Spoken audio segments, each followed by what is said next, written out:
नमो बुद्धाय। दोस्तों, कहते हैं कि दुनिया में मन सबसे ज्यादा शक्तिशाली चीज होता है। अगर किसी चीज को तुम पूरे मन से चाह लो तो तुम उसे हासिल कर सकते हो। ये मैं नहीं कहता, यह सभी महापुरुषों का कहना है। लेकिन अगर यह सत्य है, ये सच है, तो हम जो अपने मन से चाहते हैं वह हमें हासिल क्यों नहीं होता। भाई, कोई भी इंसान अपने मन में तो दुखी नहीं रहना चाहेगा, लेकिन वह दुखी तो रहता ही है। हर इंसान अपने मन से तो कामयाब होना चाहता है, खूब पैसा कमाना चाहता है, लेकिन फिर भी वह कामयाब नहीं हो पाता।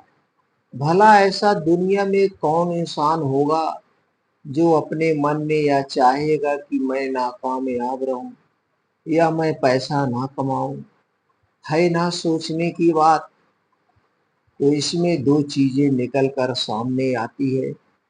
या तो वह महापुरुष गलत थे जिन्होंने यह बात बोली थी कि मन से चाही हुई चीज हासिल हो जाती है, या फिर हम गलत हैं।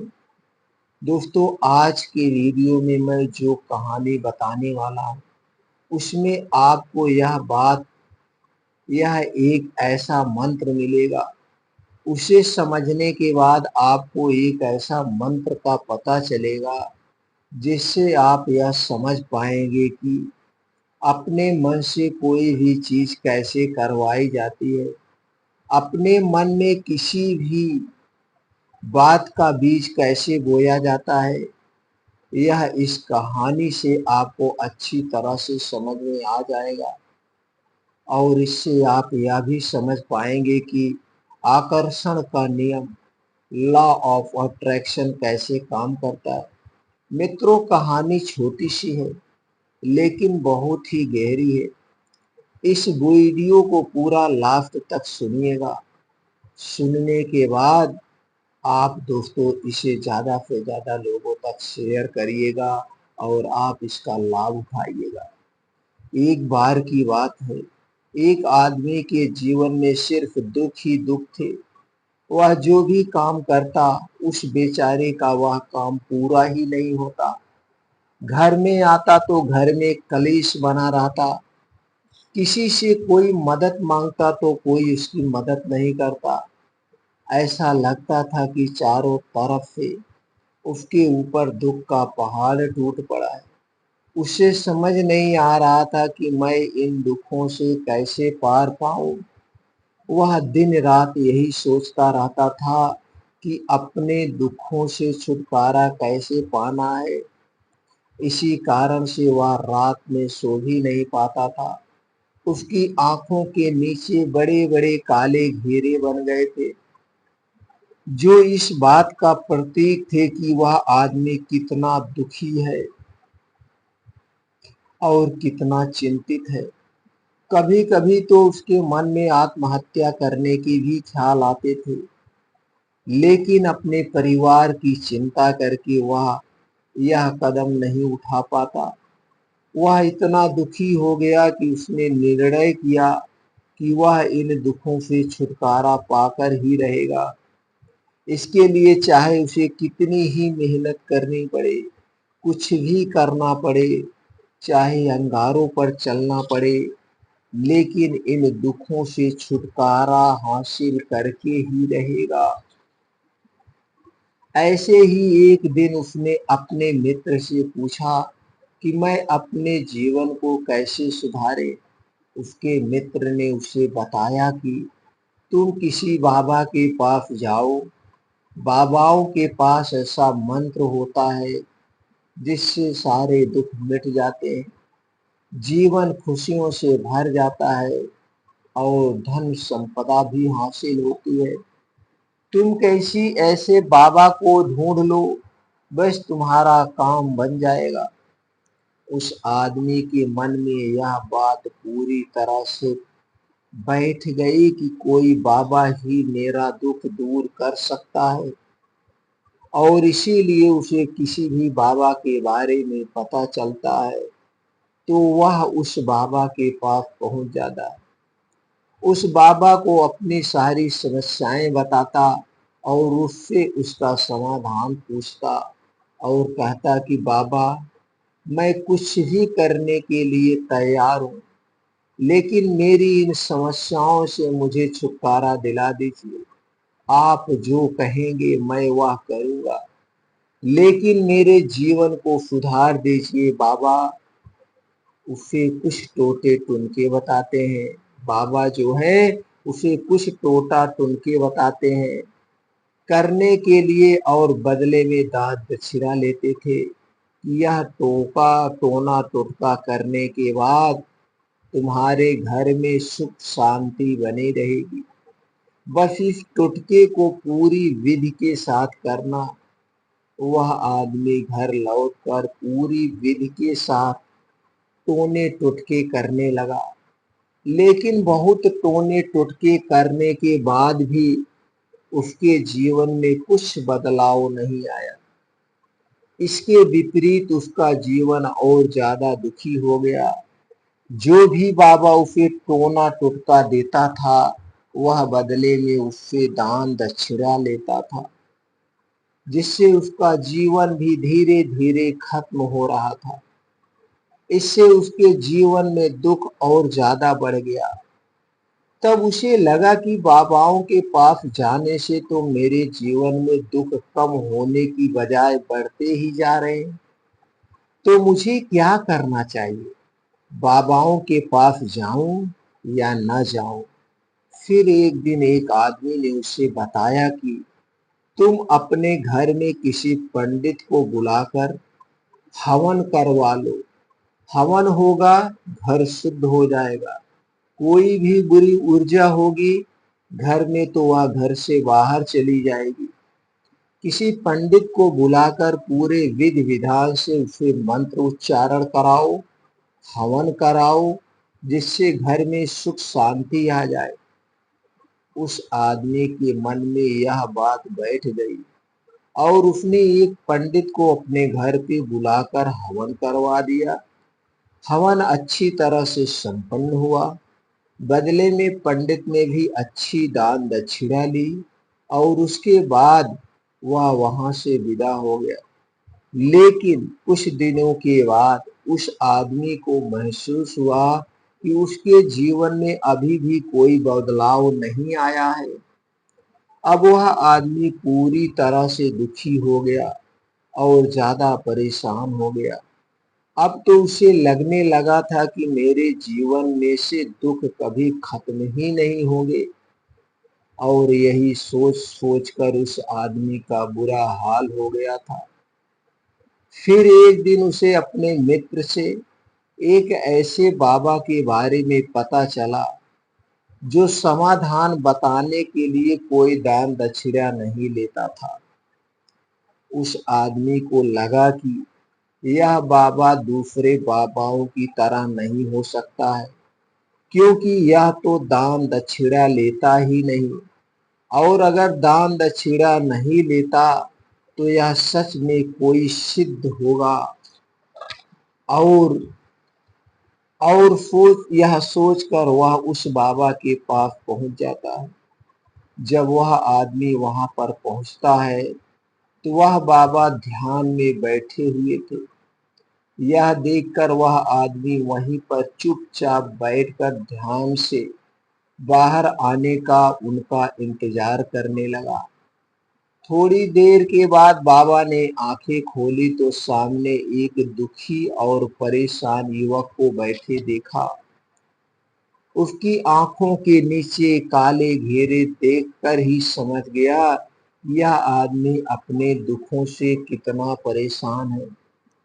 उसे संबोधित करते हुए बाबा ने पूछा कि बच्चा, आप क्या चाहते हो? बाबा के पास लेने क्या आए हो? उस आदमी ने कहा कि बाबा, मैं अपने जीवन से बहुत परेशान हूँ। मैंने इन दुखों को दूर करने के लिए बहुत सारे रास्ते अपनाए, हर वो तरकीब करके देखे जो किसी के बाबा ने मुझे बताई, हर वो काम किया जो कोई इंसान ने मुझसे करने को कहा, लेकिन मेरे जीवन में दुखों में कोई कमी नहीं आई बाबा। इसके विपरीत मेरे जीवन में दुखों में बढ़ोतरी ही हो गई है। मुझे समझ में नहीं आ रहा है कि मैं क्या करूं। कभी कभी तो मैं आत्महत्या करने की ही सोचता हूं, लेकिन मैं अपने परिवार की सोचकर मैं यह कदम नहीं उठाता हूं। मैंने आपके बारे में बहुत सुना है बाबा, और मैं बहुत उम्मीद के साथ आपके पास आया हूँ बाबा। कृपया करके मुझे कोई ऐसा मार्ग बताएं जिससे मुझे अपने दुखों से छुटकारा मिल जाए। मैं अपने दुखों से छुटकारा पाने के लिए कुछ भी करने को तैयार हूँ। आप मुझे कोई भी रास्ता बताएं, चाहे वह रास्ता कितना ही कठिन क्यों ना हो, मैं उसको पार करके ही रहूंगा। बाबा ने महसूस किया कि आदमी तो सच में बहुत परेशान है। बाबा ने उसकी बात सुनकर कहा कि बच्चा, दुखों को दूर करने के लिए मंत्र ऐसे ही नहीं मिलते हैं। मंत्र पाने के लिए कुछ करना पड़ता है। तुम कुछ कर सकते हो। यह सुनकर पहले तो उस आदमी ने सोचा कि यह बाबा भी मुझसे दान दक्षिणा मांगेंगे, लेकिन और कोई रास्ता ना पाकर उस आदमी ने कहा, बाबा, आपको जितना भी धन दक्षिणा चाहिए मैं देने के लिए तैयार हूँ, लेकिन आपका मंत्र सच्चा होना चाहिए, वह पूरा होना चाहिए, उसका फल मुझे मिलना चाहिए। उसके बाद मैं आपको जो भी दान दक्षिणा लेना चाहते हो मैं आपको दे दूंगा। बाबा ने कहा, दान दक्षिणा तो बहुत छोटी चीज है बच्चा, मुझे वह नहीं चाहिए।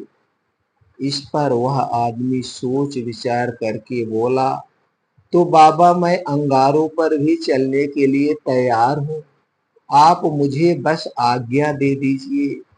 बाबा ने कहा कि अंगारों पर चलने वाली छोटी चीज मैं तुमसे नहीं कराने वाला हूँ। मैं जो तुमसे कराने वाला हूँ वह बहुत ही कठिन मंत्र है, उसे पूरा कर पाओगे? उसने कहा, बाबा आप मुझे बताइए तो सही, मुझे करना क्या होगा? मैं कुछ भी करने के लिए तैयार हूँ। इस पर बाबा ने उसे कहा कि यहाँ से जब तुम अपने घर जाओ तो रास्ते में अपने मन में यह दोहराते जाना कि मैं सुखी हूँ, मैं सुखी हूँ, मैं एक अमीर आदमी हूँ, मैं दुनिया का सबसे बड़ा आदमी हूँ। बार बार अपने मन में यही दोहराना, और याद रहे जुबान पर यह नहीं आना चाहिए, यह सिर्फ मन में दोहराना है। यह सुनकर वह आदमी बोला, बाबा बस इतनी सी बात है, बस इतनी सी बात, या तो मैं चुटकी बजाते ही कर लूंगा, लेकिन इससे होगा क्या बाबा? बाबा बोले कि इस मंत्र को करके तो देखो बच्चा, इस मंत्र को करके भी तो देखो बच्चा। वैसे भी वैसे भी तुमने अपने इतने जीवन में इतने बाबाओं के मंत्र किए हैं, तो इस मंत्र को भी करके देख लो। उस आदमी ने सोचा कि बाबा तो कुछ दान दक्षिणा तो ले नहीं रहे हैं, और छोटा सा मंत्र है, इसे तो मैं कर ही लूंगा। वो बोला, ठीक है बाबा, मैं यह मंत्र जरूर करूंगा। और वह आदमी यह कहकर वहां से चलने लगा। तो वह वहां से जब चलने लगा, लेकिन जैसे ही वहां चलने लगा, पीछे से बाबा ने बोला कि बच्चा एक बात याद रखना, जब तुम इस मंत्र को अपने मन में दोहराना तो तुम्हारे मन में बंदर के विचार नहीं आने चाहिए, बंदर का ख्याल भी नहीं आना चाहिए, तो ही यह मंत्र सिद्ध होगा। आदमी बोला, मुझे तो आज तक बंदर का कोई विचार ही नहीं आया, तो अब क्यों आएगा?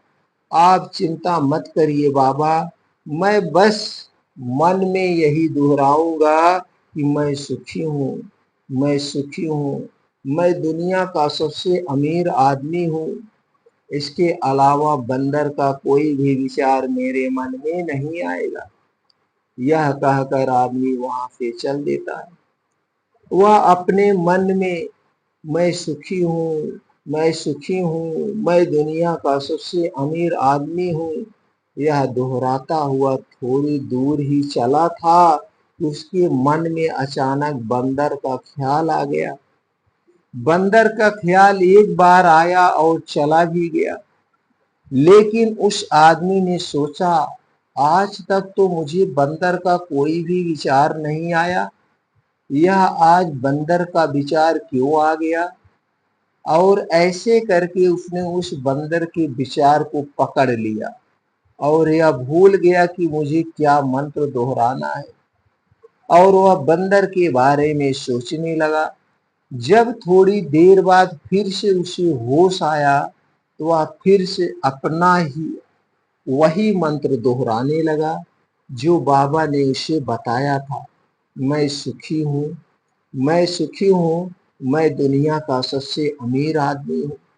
लेकिन अचानक से उसे एक बंदर दिखाई दिया और यह देखकर फिर से उसके मन में बंदर का विचार उठ गया, और यह देखकर वह इस विचार को फिर बाहर फेंकना चाहता था, और वह चाहता था कि मेरे अंदर किसी तरह से बंदर का विचार न आए, लेकिन उसे तो सामने बंदर ही दिखाई दिया। ऐसे ही जदोजहद करते करते घर पर पहुंचा, और घर पर पहुंचने के बाद अपनी पत्नी को कहा कि हे बंदरिया, मुझे खाने में बंदर परोस दो। और जब उसे एहसास हुआ कि उसने क्या बोल दिया तो वह अपने बाल नोचने लगा और दीवारों में सर मारने लगा कि आज तक मुझे बंदर का कोई भी विचार नहीं आया, और आज मुझे यह क्या हो गया है कि मुझे हर जगह बंदर ही बंदर नजर आ रहे हैं। यह कैसी माया है? यही सोच सोच कर वह आदमी रात भर सो नहीं पाया। रात भर करवटें बदलता रहा और सुबह उठकर सीधे उसी बाबा के पास पहुंच गया और उसके चरणों में गिरकर कहा कि बाबा, पता नहीं क्या चमत्कार हो रहा है, आज तक मुझे बंदर का कोई विचार ही नहीं आया, लेकिन कल कल से जब से आपने मुझसे कहा कि बंदर का विचार नहीं आना चाहिए, तब से मुझे हर जगह बंदर ही बंदर नजर आ रहे। उस आदमी ने कहा कि बाबा, मुझे तो आपके पीछे पेड़ पर बैठा बंदर केले खाते हुए दिखाई दे रहा है, यह हो क्या रहा है बाबा? यह सुनकर बाबा हंसने लगे। हा हा हा हा बच्चा, मन का जाल एक ऐसा जाल है जिसे समझ पाना इतना आसान नहीं है। बंदर तो तुम्हारे रास्ते में पहले भी आते थे, जब तुम मेरे पास आ रहे थे तो इन्हीं पेड़ों पर यह बंदर घूम रहे थे, लेकिन तब तुम्हारे ध्यान में यह बंदर नहीं था, तब तुम्हारे ध्यान में सिर्फ दुख थे। इसके बाद बाबा ने उसे बताया कि बच्चा, हम जिस चीज से भी दूर भागना चाहते हैं वही चीज हमारे मन में बहुत गहरे में प्रविष्ट हो जाती है और हमारे अंतर मन में समा जाती है।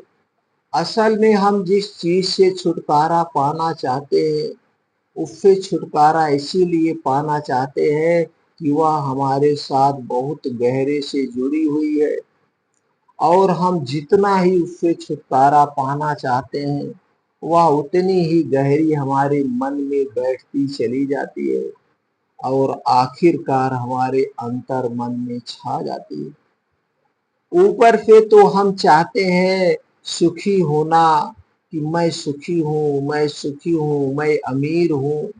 मेरे होठ भी यही बोलते रहते हैं लेकिन हमारे मन में दुख समाये होते हैं। हमारे विचारों में, हमारे मन में दुख ही दुख दिखाई देते हैं।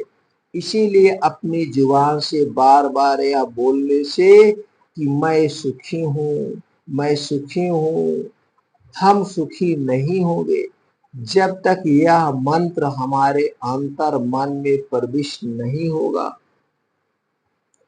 इस पर उस आदमी ने पूछा कि बाबा, लेकिन यह मंत्र हमारे अंतर मन में प्रविष्ट कैसे होगा? यह सुनकर बाबा ने कहा कि बच्चा, अपने दुखों से लड़ना बंद कर दो। जब तक तुम अपने दुखों को दूर करने की सोचते रहोगे, तब तक वो दुख तुमसे चिपके रहेंगे, तब तक वो दुख तुम्हारे अंतर मन पर अपना राज बनाए बैठे रहेंगे।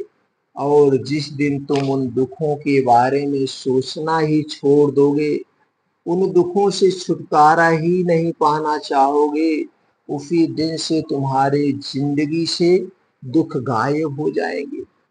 क्योंकि किसी भी चीज से छुटकारा पाने के लिए हमें उस चीज के बारे में सोचना पड़ता है, और हम जितना ही उस चीज के बारे में सोचते हैं, वह उतना ही गहरी हमारे मन में प्रविष्ट होती चली जाती है। दोस्तों, इस कहानी का निष्कर्ष क्या है? हम अधिकतर समय दुखों के बारे में ही सोचते हैं। हम यही सोचते हैं कि हमारे जीवन में दुख है और हमें इससे छुटकारा पाना है।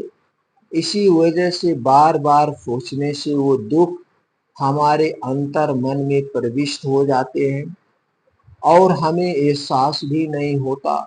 इसलिए अगर तुम दुखों से छुटकारा पाना चाहते हो तो दुखों से छुटकारा पाने के बारे में सोचना छोड़ दो।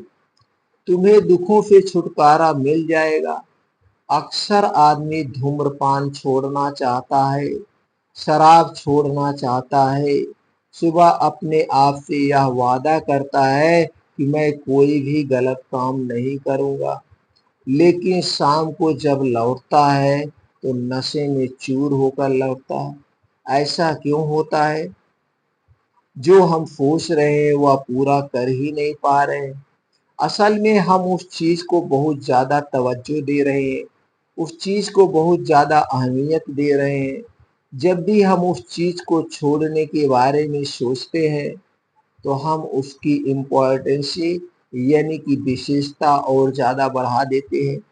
हमारा मन उस चीज के बारे में जितना ज्यादा सोचेगा, शराब या धूम्रपान छोड़ने के बारे में जितना ज्यादा सोचेगा, हमारा मन उतना ही उस चीज के पीछे ज्यादा भागेगा। हमें उस चीज से लड़ना नहीं है, बल्कि बिना सोचे गुजर जाना है। और अगर हम इस मंत्र को समझ लेते हैं, तो हम अपने जीवन में दोस्तों जो भी पाना चाहते हैं उसे अपने अंतर मन में डाल सकते हैं। और एक बार वो लक्ष्य हमारे अंतर मन में बैठ जाता है, तो क्या, तो फिर सफलता पाने में कोई समस्या ही नहीं है, समस्या ही नहीं आती है, कोई दिक्कत ही नहीं आती। तो दोस्तों, कैसी लगी आज की ये कहानी? अगर आप इस कहानी से संतुष्ट हैं और मित्रों आपको लगता है इस कहानी को पूरे देश में हर लोगों तक पहुंचनी चाहिए, तो दोस्तों इस कहानी को इतना शेयर करिए, सब लोग इस कहानी को सुने और इस कहानी के भावार्थ को समझें, अपने अंदर बिठाएं और सब अपने दुखों से छुटकारा पाएं। मित्रों, फिर मिलते हैं ऐसी और ज्ञानवर्धक कहानी के साथ अगले वीडियो में।